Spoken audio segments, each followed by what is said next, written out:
My brother, you may be tired of holding everything together, but God is ready to hold you.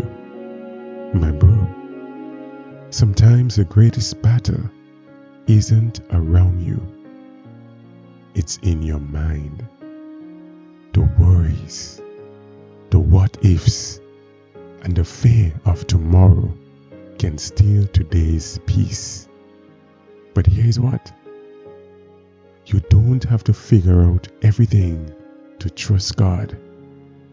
He already knows the outcome.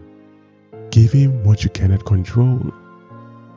Replace worry with prayer and fear with faith.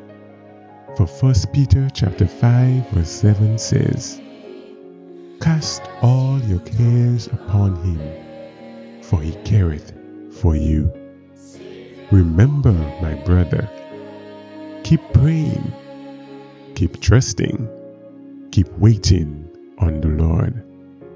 Until next time, may God bring you peace.